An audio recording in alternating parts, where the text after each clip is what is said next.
Amém. Obrigado, pastor. Graça e paz, irmãos. Podemos assentar, irmãos. É muito bom estar aí, é muito bom, mas é bom estar de volta também, né, irmãos?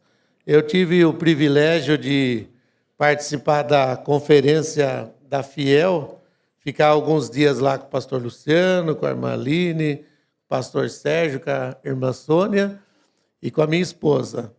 Depois eu voltei e aí de noite eu fui para o Vale do Jequitinhonha. Aí é 1.100 e alguma coisa de quilômetros para lá, né? Mas foi um tempo muito bom. Eu já tive a oportunidade de ficar no Piauí. Eu tinha uma ideia que era meio parecido, mas é diferente, né? É um lugar muito bonito. O norte de Minas eu não conhecia. É uma região muito bonita, já é bem pertinho da Bahia. Tem muita criança lá, umas crianças muito bonitas também, um povo bem bonito, mas é uma pobreza muito grande. E a pobreza eu vi que não é nem só material, porque glória a Deus que a igreja tem feito um bom trabalho. Nós saímos lá fazer umas visitas e um monte de gente é ajudado pelo alimento que vocês mandam e tem ouvido a palavra de Deus. Mas uma pobreza espiritual. Todo mundo é muito bonzinho, todo mundo gosta de ouvir, só não são crentes. Mas gosta de ouvir a palavra e precisam ser ensinados. Mas tem sede da palavra de Deus. Então, que a gente possa orar nesse sentido. E aí eu voltei de lá, dormi, e aí eu fui para uma outra conferência, que é do 30 Semanas. E também foi muito bom estar lá, aprender mais, principalmente sobre os adolescentes, porque eu voltei do Vale lá também com uma preocupação, que eu atendi uma menininha lá conversando assim, ela tentou se suicidar. E acho que ela deve ter 11 ou 12 anos, né, Ronaldo? Ela tentou se suicidar. E aí lá no 30 Semanas, o que mais me chamou a atenção, além do que a gente já faz aqui, é trabalho de cuidar das emoções dos adolescentes. Embora a igreja já faça aqui, mas eu estou falando dentro do viés do 30 Semanas. Então, que os irmãos continuem orando por nós. Amém? Então, obrigado pela oportunidade, agradeço o pastor, a igreja, de eu ter aprendido um pouquinho mais. E aí eu queria trazer uma palavra hoje que o Senhor colocou no meu coração. Na verdade, eu vou usar vários versículos, não vou, mas é um versículo da palavra que o Senhor colocou no meu coração, que é uma parábola, que na verdade tem um versículo. E é sobre isso que eu quero falar. E está em Mateus capítulo 13, versículo de número 44, que é a parábola do tesouro escondido. Então, eu tenho entendido que o Senhor tem falado comigo sobre isso, e eu quero compartilhar. Mateus 13, 44. Amém? Acharam? O reino dos céus é semelhante a um tesouro escondido no campo, que um homem achou e escondeu. E então, transbordante de alegria, vai, vende tudo que tem e compra aquele campo. Vou ler de novo. O reino dos céus é semelhante a um tesouro escondido no campo, que um homem achou e escondeu. Então, transbordante de alegria, vai, vende tudo que tem e compra aquele campo. Amém? Incline a sua cabeça. Senhor Deus, eu oro agradecendo ao Senhor pela leitura da Tua palavra, por termos a palavra na nossa língua, em várias versões, e termos vários recursos para entendermos melhor a palavra do Senhor. Mas eu oro porque eu sou tão limitado, Senhor, a pregar. Eu sou tão limitado porque eu sou um ser humano, mas o Teu Espírito tem o poder de alcançar os corações, trocar os corações de pedra por um coração de carne e produzir um novo nascimento. Então, que assim seja, e toda a honra e toda a glória seja dada ao nome do Senhor. Amém. Irmãos, se nós pegarmos o capítulo de número 13 de Mateus, nós vamos ver que dentro dos evangelhos sinóticos, Mateus, Marcos e Lucas, que é o evangelho da visão conjunta, né? Eu acho graça que lá no desafio, uma vez nós estávamos estudando sobre evangelhos sinóticos, e foi um irmão pregar lá, e aí um acolhido chamou eu, falou, gostei tanto do assunto. Eu falei, mas o que falou? Evangelho é hipnótico. Eu falei, não, é sinótico, irmão. Não está hipnotizando ninguém, não. É o evangelho da visão conjunta. A gente vai ver que é a mesma mensagem para povos diferentes. Sendo que Mateus foi escrito para os judeus. Mateus vai apresentar Cristo para os judeus. E a palavra-chave que você vai ver no livro de Mateus é para que se cumprisse as Escrituras. Então, sempre que acontece alguma coisa, na maioria das vezes vai mostrar que Cristo é o Messias, que as profecias apontavam para ele. E nesse capítulo 13, em especial, nós vamos ver 7 parábolas que Jesus vai contar. E dentro dessas 7 parábolas, ele conta essa parábola, que é a parábola do tesouro escondido. Mas o que é uma parábola? Se você for estudar no grego, você vai ver que essa palavra parábola tem a ver com colocar do lado. Ou seja, é quando se traz de um assunto simples uma verdade profunda. Então Jesus vai usar de parábolas. Ele vai tratar dos assuntos da cultura, do cotidiano daquele povo, para trazer verdades espirituais, verdades profundas, porque Jesus queria ensinar as coisas do reino para pessoas comuns. E é isso que é uma parábola. E aí ele usa essa parábola do tesouro escondido, dizendo que um homem, o reino dos céus é como um tesouro escondido no campo, que o homem achou e escondeu. Ele achou o tesouro escondido no campo e escondeu. E diz que pelo gozo, pela alegria que ele teve de achar aquele tesouro, ele foi e vendeu tudo quanto tinha para comprar aquele tesouro. Então nós vemos a superioridade do reino de Deus, ao ponto de que aquele homem, ao achar um tesouro escondido no campo, ele deixou tudo, ele vendeu tudo que tinha. Está falando também de renúncia, porque o valor, aquilo que tinha no campo, era superior a tudo aquilo que o homem tinha possuído. Só que também é interessante que ele vai falar que o reino dos céus é semelhante a um tesouro escondido no campo. Culturalmente, a gente vai ver que o povo de Israel, do Oriente, na Bíblia a gente vai ver que um homem foi experimentar um campo, que esse homem comprou um campo, era meio diferente da nossa cultura. Ou seja, quando alguém ia comprar uma terra, ele sabia, como a gente faz, das medidas, se era legal aquele campo, mas ele também experimentava. Ele podia experimentar um campo antes de comprar até por um ano. Ele podia plantar, ele podia ver se aquele campo valia o que estava sendo vendido.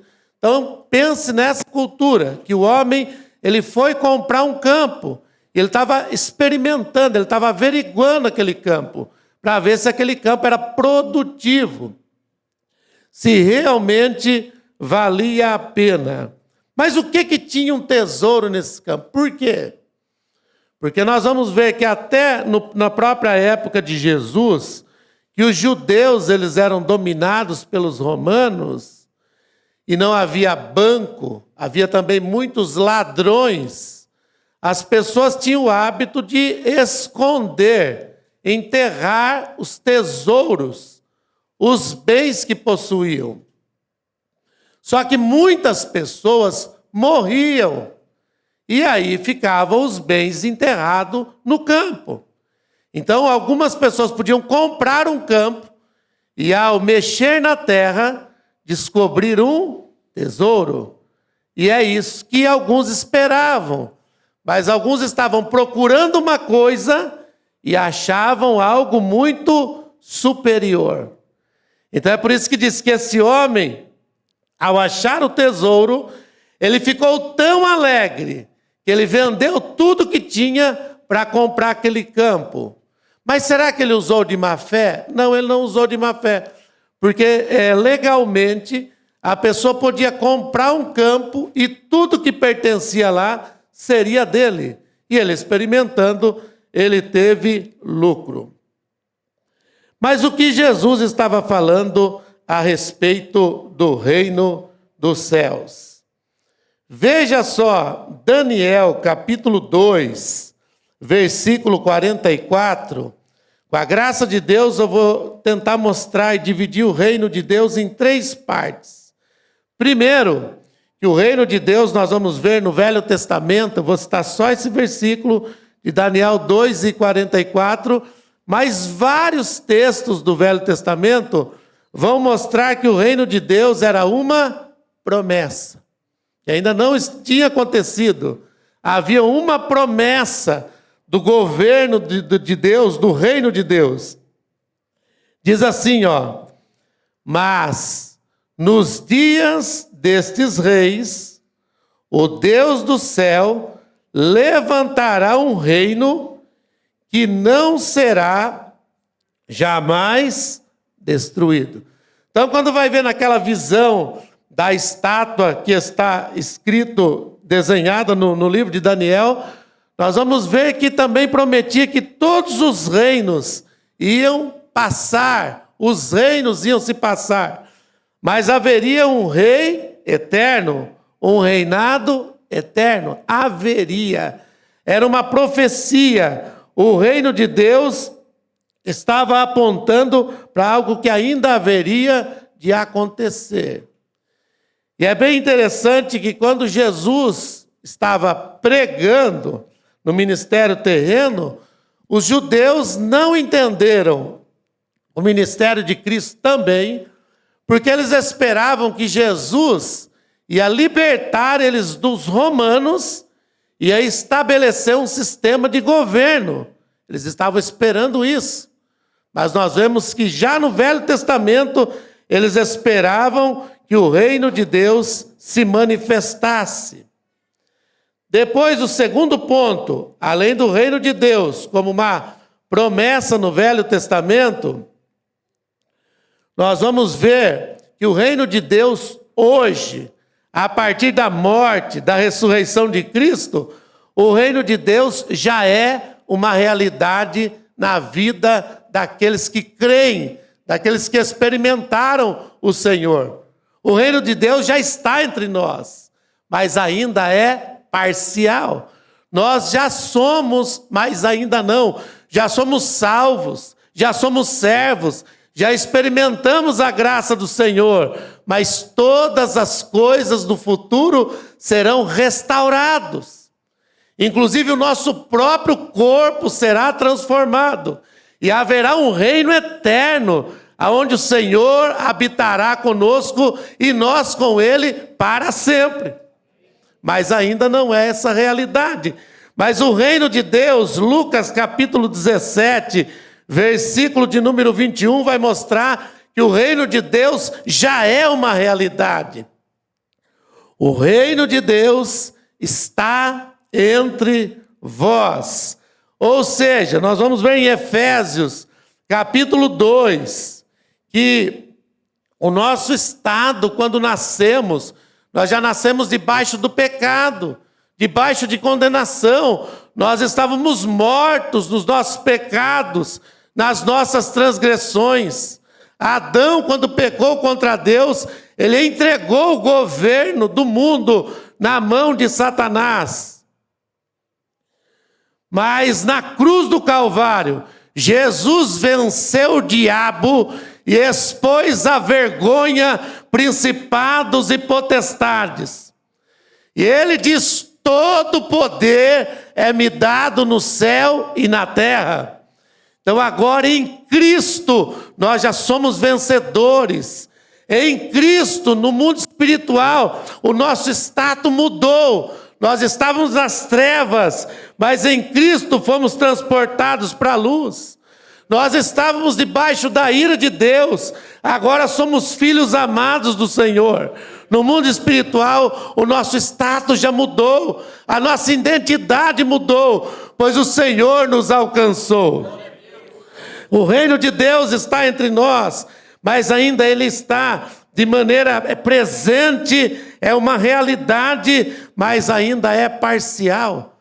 Ainda nós vivemos no mundo de pecado, nós ainda vivemos no corpo do pecado, mas isso ainda é por um tempo.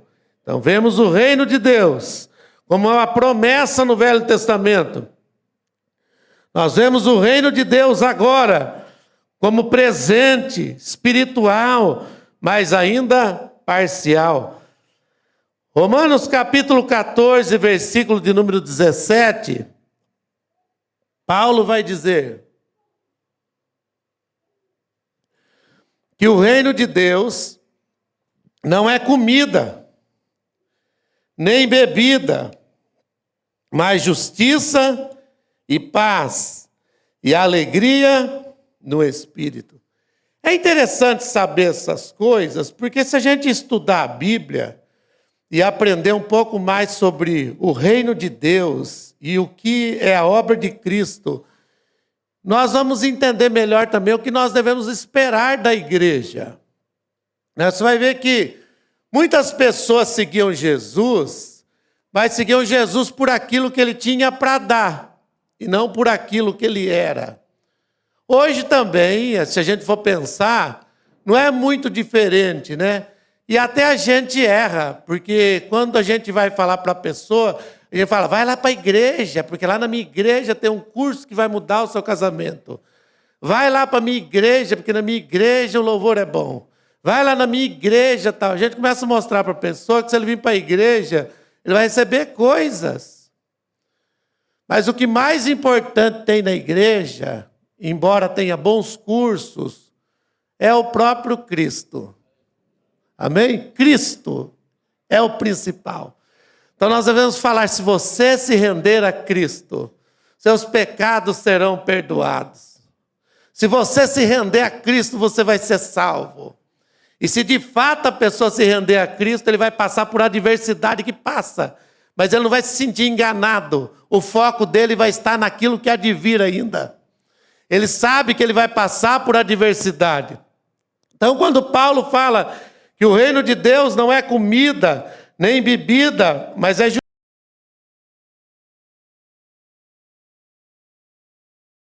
Nós vimos em Filipenses quantas adversidades passou, mas ele estava alegre, porque ele sabia que ele foi alcançado, que ele estava inserido no reino, que Cristo era o Senhor da vida dele. Ao ponto de que muitas pessoas seguiam a Jesus por causa até da multiplicação dos pães. E chega uma altura que Jesus para e dá um sermão neles por causa disso. Explica que o reino de Deus não é comida, não é assistencialismo. E alguns param de seguir a Jesus. E Jesus não ficou surpreso disso. Mas agora ele olha para os discípulos e diz: vocês também não vão me abandonar? E aí Pedro agora, dirigido pelo Espírito, mostra que Pedro não seguia Jesus por causa da comida, por causa de nada, a não ser por ele mesmo. Pedro diz: para onde iremos nós? Só tu, pois, tem palavras de vida eterna. Aleluia! Nós devemos servir a Jesus por aquilo que ele é. Uma vez eu vi uma pessoa, não foi aqui não, viu? Não fique pensando: quem será que é? Não foi aqui não. Eu vi uma pessoa, uma senhorinha, ela falou para mim: agora eu preciso ir mais na igreja, pastor. Eu falei: ah, é? Por quê? Ela falou: porque o meu filho morreu, sabe? A igreja ajuda eu a pagar as contas. Falei, meu Deus, vai no CRAS. Sabe o que é CRAS? Centro de Referência de Assistência Social. Vai lá. Se a pessoa quer pagar a conta dela, talvez lá ajude. A igreja pode ajudar, mas esse não é o papel principal da igreja. Aí, nosso papel é anunciar a verdade absoluta que é Jesus Cristo, que pode mudar o status do homem de condenado para filho amado do Senhor. Esse é o seu papel também, não é fazer só assistencialismo, mas é anunciar que Jesus pode mudar a vida das pessoas. Convidaram eu uma vez para pregar para mendigo. E eu gosto dessa turma, sabe? Abraço, pega a sarna, que eu já peguei sarna uma vez. Né? Eu ia pregar lá no sul, parecia um macaco.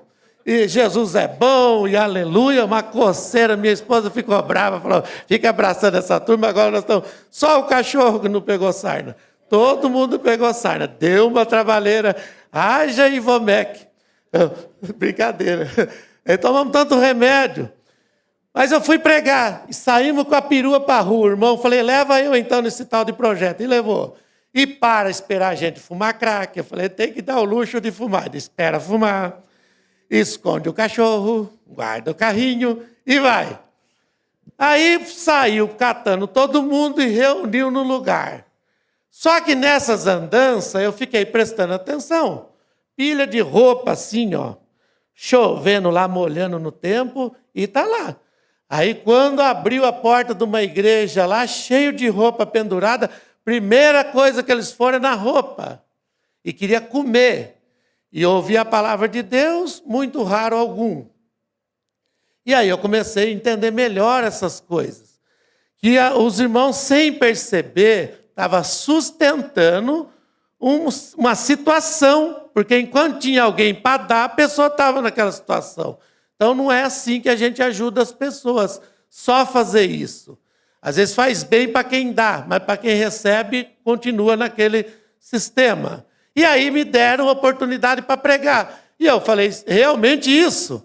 Que se a pessoa se render a Cristo, eu tenho certeza do que eu vou falar. Jamais ele vai precisar mendigar alguma coisa para alguém. Eu tenho certeza disso. Davi dizia... Eu fui moço e hoje sou velho, mas eu nunca vi um justo desamparado, nem a sua descendência mendigar o pão. Então nós precisamos pregar o evangelho. Voltando, na realidade do reino presente espiritual, mais parcial, só consegue se ver esse reino, só consegue achar o tesouro que no primeiro momento não é visível, se nós nascermos de novo. João 3:3. Jesus vai dizer para Nicodemos, para o príncipe dos judeus, ele vai dizer, quem não nascer de novo, não pode ver o reino de Deus. Então esse reino é real, embora ainda parcial, mas ele é invisível aos olhos humanos. Por isso que é muito bom congregar, é necessário, mas quando nós conhecemos a Cristo, nós entendemos que o relacionamento com Deus vai para além de uma denominação. Nós vamos entender o reino de Deus. Então nós vemos que Jesus é quem se revela a nós. Outro ponto a respeito do reino de Deus, abra sua Bíblia em Apocalipse, capítulo 19, versículo 16, Apocalipse 11:15 em primeiro lugar. Nós vimos que o reino de Deus era uma promessa no Velho Testamento, é uma realidade no presente, parcial, mas real, mas nós vemos que existe a questão do reino no futuro, o reino como uma plenitude, que é o que nós estamos estudando nas quintas-feiras. Os reinos do mundo vieram a ser de nosso Senhor e do seu Cristo. Ou o reino do mundo se tornou de nosso Senhor e do seu Cristo, e ele reinará para todo sempre. Nós vamos ver em Gênesis, quando Deus criou o homem. Deus criou o homem para se relacionar com ele. Deus é um Deus relacional. Quando o pecado entrou na humanidade, o homem foi expulso do jardim do Éden, perdeu a comunhão com Deus e perdeu do desfrutar daquela presença. Deus, por graça, arrumou meios para se manifestar aos homens. Deus arrumou o meio. E um deles era o tabernáculo, que de maneira móvel era símbolo da presença de Deus, a arca da aliança. Mas é interessante que Cristo também já habitou entre nós. E essa palavra é tabernaculou. O próprio Deus se humanizou e esteve entre nós. Mas no futuro, quando Cristo voltar e restaurar todas as coisas, haverá um governo perfeito e total. O Senhor estará conosco e todas as coisas serão restauradas. Por isso que nós não devemos esperar do Senhor só nessa vida. Glória a Deus por isso. Os parentes nossos que morreram salvos, eles não morreram, eles só estão no outro estágio, estão com o Senhor, mas estão vivos. Aleluia! As tristezas que nós temos de ver tanta injustiça aqui na terra, tanta desigualdade social, e às vezes nós tentamos fazer algumas coisas, mas somos tão pequenininhos. Nós choramos por tantas coisas, por tantas injustiças. E se somos crentes, é impossível a gente passar por essa terra sem se afetar por tanto sofrimento, por tanta barbaridade. Mas diz a palavra do Senhor em Apocalipse, capítulo de número 21 e 4. No anterior vai dizer que houve a restauração, um novo céu e uma nova terra. Mas diz que tudo já foi passado. Mas diz que o próprio Deus limpará de seus olhos toda lágrima. Não haverá mais morte, nem pranto, nem clamor e nem dor, porque as primeiras coisas são passadas, eis que tudo se fez novo. Aleluia! São essas verdades, irmãos, que fervia o coração de Paulo, que mesmo em meio à prisão ou adversidades, ele ainda conseguia ter uma alegria que excede todo entendimento. Porque a alegria que excede todo entendimento não tem a ver só com sentir coisas, mas é estar passando por adversidades e o tempo presente não guiar a nossa vida, as situações não guiar a nossa vida, mas aquilo que está nos esperando também. Nós já desfrutamos aqui, nós já temos o consolo do Espírito, somos salvos, mas ainda nós estaremos com o Senhor para sempre. Nós ainda não chegamos na nossa casa. A nossa pátria está no céu, de onde nós esperamos o nosso Senhor. Aleluia! Nós ainda não chegamos na nossa casa. 1 Coríntios capítulo 15, versículo 24. Paulo vai dizer ainda: depois virá o fim, quando tiver entregado o reino a Deus, ao Pai. Então tudo isso ainda acontecerá. Mas quando se diz da palavra, nós já sabemos de tudo isso, e que são verdades superiores. Alguns discípulos esperavam só um governo terreno, a restauração, a libertação de Roma. Mas Jesus mostra que existe coisa superior, a restauração de todas as coisas, um reino espiritual, o viver para sempre com o Senhor. Mas diz que aquele homem, quando achou o tesouro escondido no campo, ele foi e vendeu tudo que tinha para comprar aquele campo. Então a questão é essa: sabendo de tudo isso, se o Espírito de Deus tem se revelado a nós, e se o nosso coração foi transformado, se nós nascemos de novo, nós conseguimos renunciar ao pecado. É isso. O pecado ele tem que ser um acidente na nossa vida. Se nós somos escravos do pecado, alguma coisa está errada. Aquele homem se alegrou tanto de encontrar aquele tesouro que ele vendeu tudo para comprar aquele terreno. O Senhor, Ele tem nos alcançado. E o que o Senhor tem falado conosco, para nós abrirmos mão, o que tem atrapalhado a nossa vida, de vivermos o reino de Deus, do Senhor ser Senhor na nossa vida. Existe renúncia. Jesus, Ele diz que aquele que quiser vir após mim, negue-se a si mesmo, tome a sua cruz e siga-me. Ele está falando da renúncia do ego. O nosso ego é o nosso inimigo. Mas nós somos convidados, porque se nós somos salvos, Paulo vai dizer em Filipenses capítulo 3, versículo 7 ao 8, ele vai dizer sobre renúncia, a mudança, a transformação. Se nós conhecemos a Cristo, é impossível a nossa vida ser a mesma vida.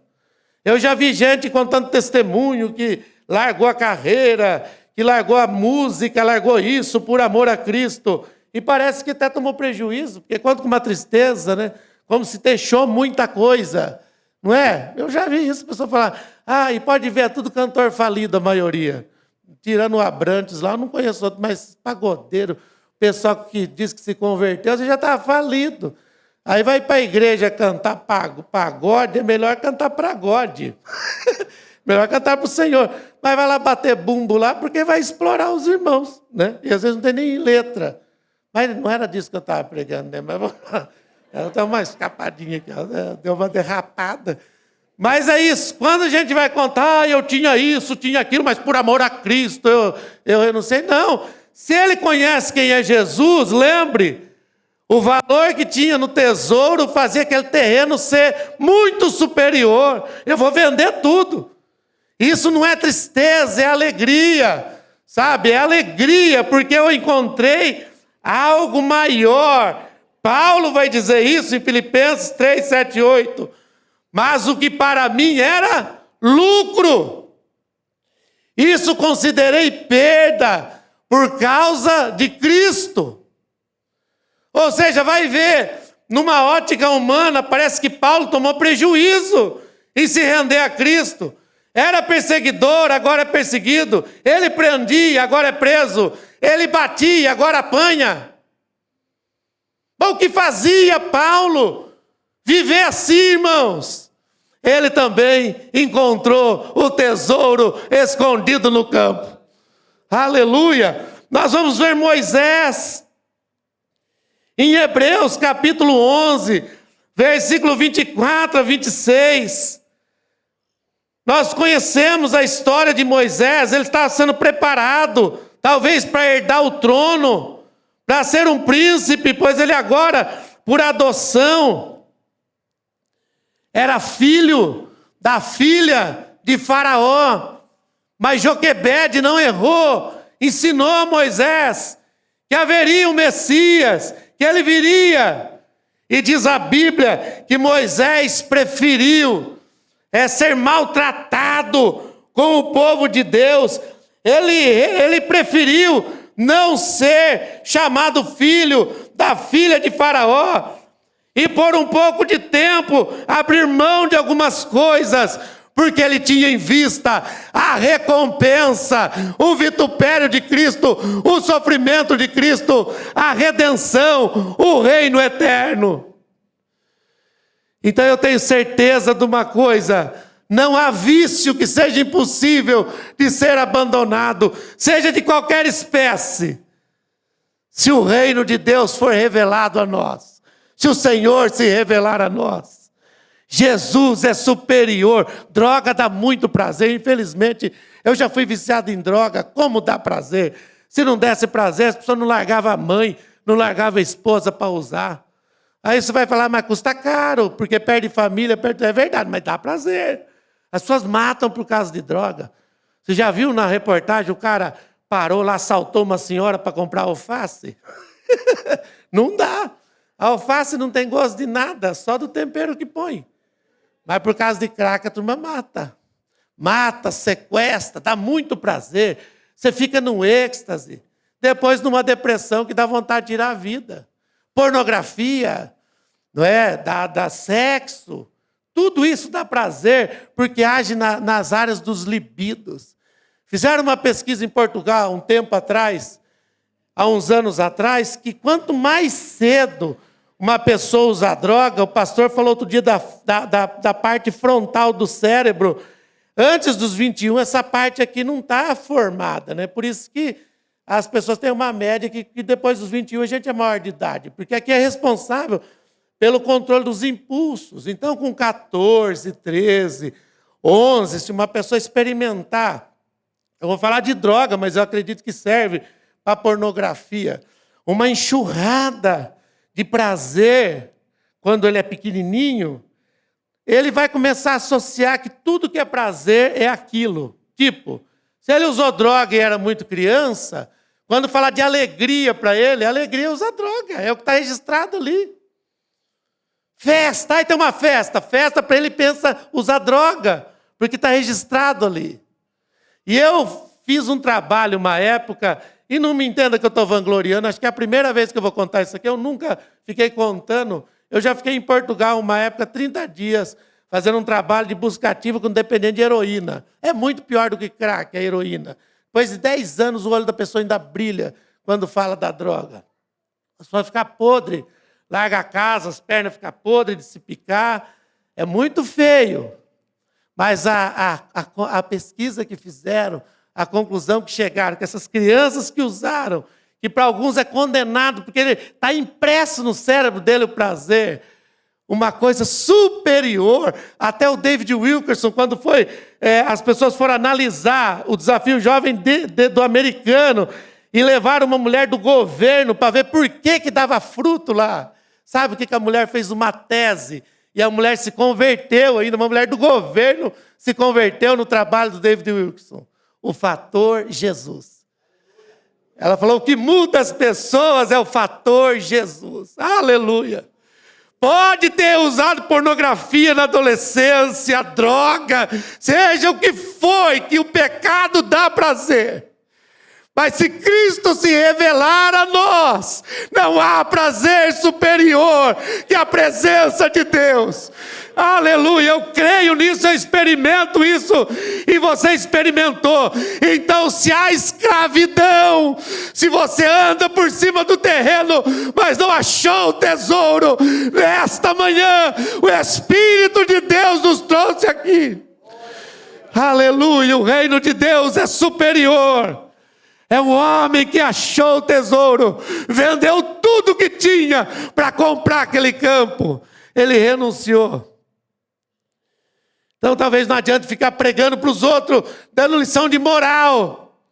Se a pessoa se render a Cristo, de fato, a sua vida vai ser transformada. Então Moisés abriu mão. Filipenses 2, que é o texto que eu mais gosto, vai dizer que Cristo abriu mão de si mesmo por causa do reino. Paulo deixou o status de fariseu. Lutero deixou o conforto da religiosidade porque foi alcançado, encontrou o reino de Deus. Quantas pessoas foram transformadas. E é isso que o Senhor tem nos chamado. E nessa manhã, nós também somos convidados, o Espírito de Deus nos convida, você que entrou aqui talvez nunca ouviu isso, a participar desse reino, a ser inserido no reino. João capítulo 1, versículo 12, vai dizer que ele veio para o que era seus, nos versículos anteriores, mas os seus não o receberam, os judeus não entenderam. Mas a todos quanto receberam, deu-lhes o poder de se tornarem filhos de Deus. Não eram, nasceram debaixo de condenação. Mas quando Cristo nos alcança, nós agora somos filhos de Deus. Irmãos, e se isso não trouxer contentamento para a nossa vida, nenhum título vai trazer, nenhuma formação, nenhum cargo. Você pode ser psicólogo, mas você é depois de ser filho amado de Deus. Você pode ser pastor, mas você vai ser depois de ser um filho amado de Deus. Quem nós somos? Nós somos um filho amado do Senhor. Eu amo ser pastor, dá trabalho, né? Ser pastor, assim, não é só sair na foto, não, viu? E ganhar presente no final do ano. Isso é bom também, né? Eu gosto. E capricha aí, porque as calças é tudo que vocês dão, né? Mas não é isso, não. Na verdade, eu nunca quis ser assim, tipo, fizeram um plano de carreira para me, pregaram para mim. Eu era aquele perdido e falaram assim, agora fica esperto, cola no pastor, né? Carrega a mala dele, que você vai ser diácono, presbítero, evangelista e pastor. Nunca falaram isso para mim, nunca. Eu nunca quis saber nada disso. Eu sei que eu estava morto e revivi. Verdade, estou contando a minha experiência e você sabe da sua. Eu não tinha esperança nenhuma de viver. Mas quando eu encontrei Jesus, Jesus é superior a todas as coisas. Então eu não tinha razão de viver. Eu vivia bem até, trabalhava nos lugares bons. Eu, antes de usar droga, já era infeliz. Mas quando eu conheci Jesus, os irmãos falavam para mim, faz tal coisa. Se eles falassem para mim, rola, eu perguntava, para que lado? Só isso. Eu estava tão feliz. Eu era punk, anarquista, gostava do satanismo, sabe, nas músicas, de bater nos outros. Aí eu estou no meio de um monte de gente que fala em línguas e tal, e eu com um olhão assim meio aloprado ainda, porque eu tinha me convertido, tinha tomado um monte de chá de cogumelo uns dias antes, mesmo com cogumelo eu fui alcançado. Mas demorou para passar o efeito. Eu tava, os irmãos assustavam, um olhão assim, piscava, não piscava, né? Aí os irmãos vinham tentar explicar para mim, Julinho, não assusta, que a gente fala numas línguas estranhas. Eu falava, tá tudo certo, irmão, tá legal, tá legal. É isso, eu não estava nem aí, tão feliz, é verdade, por isso que eu vivo desse jeito, porque Jesus é superior. Depois o ser alguma coisa é consequência, mas não é essa a base. Não é ser pastor, não é ter formação, alguma coisa que me sustenta. Porque tem dia que eu tenho crise, tem dia que eu tenho depressão, eu tenho conta para pagar como todo mundo, mas eu sei aonde recorrer. Amém? A vitória é no joelho. A gente pode se abrir com as pessoas, mas a vitória é a mesma de quando eu me converti. É nos rendermos na presença de Deus e as coisas vão sendo resolvidas. E para finalizar, nós já vimos que o reino de Deus era uma promessa no Velho Testamento. É real no Novo Testamento, mas é parcial. Será pleno, haverá uma plenitude quando houver a restauração de todas as coisas. Vimos também que pessoas procuravam cultivar e plantar, mas ao fazer isso achavam um valor superior. Vimos que pessoas seguiam a Jesus por outras motivações. Mas eu quero crer que você sabe responder essa pergunta que está em Mateus 16:13. Que Jesus reunindo os discípulos, ou os discípulos reunidos, Jesus pergunta para eles, quem os homens estão dizendo que eu sou? E aí alguns disseram, Jeremias, ou um dos profetas. E aí Jesus volta e diz, para vocês, parafraseando, quem eu sou? Aí Pedro mais uma vez, tu és o Cristo, o Filho de Deus. Aí Jesus não dá uma nota para ele, parabéns, nota 10 para você. Não. Ele diz, feliz é você, Simão Bar-Jonas, filho de Jonas, porque não foi a sua inteligência que fez você descobrir quem eu sou, mas foi o meu Pai que está no céu que te revelou. Aleluia! Quem revela o reino é o próprio Deus que nos insere no reino. Se você está entendendo essa mensagem, você não precisa de mais nada, é só responder: eis-me aqui, eu sei que tu és o Cristo, o Filho do Deus vivo, tu és o Cristo, o Salvador. Aleluia. Comida tem um monte de lugar, cura também tem até na macumba, emprego arruma em outros lugares, mas só Jesus pode dar a vida eterna. Jesus é o Cristo. Aleluia. E se nós reconhecemos isso, eu quero convidar você para nos colocarmos em pé. E eu quero convidar você para nós orarmos ao Senhor. Aleluias. Vamos começar agradecendo. Aleluia. Enquanto o irmão sola o louvor, vamos agradecer ao Senhor por Ele ter se revelado a nós. Oh, aleluia. Aleluia. Te louvamos, Senhor, pelo Senhor ter aberto mão de si mesmo, ter nascido como homem. Te louvamos, Senhor, por no jardim o Senhor não ter desistido, mas sujeitado a sua vontade e a vontade do Pai.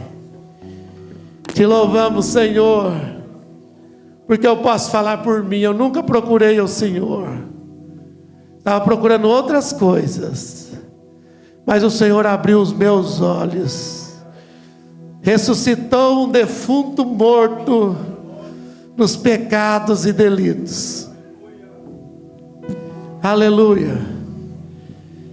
Em nome de Jesus. Enquanto os irmãos louvam, se você ainda não se rendeu a Cristo, precioso, que você possa responder em fé nesta manhã, em nome de Jesus. Aos teus pés aqui estou. Que você possa confessar com a sua boca que eu poderia aquilo que você está crendo no seu coração, que Jesus Cristo é o Senhor. Por tudo que tu és. Comece a se render ao Senhor nessa manhã. Se há algo na sua vida que tem te aprisionado, em nome de Jesus, o Senhor ama você. Talvez você seja um filho, mas está vivendo como um escravo, como um pródigo. Mas nessa manhã, em nome de Jesus, aleluia, em nome de Jesus, você foi inserido no reino. Você não é mais escravo. Em nome de Jesus, se renda ao Senhor.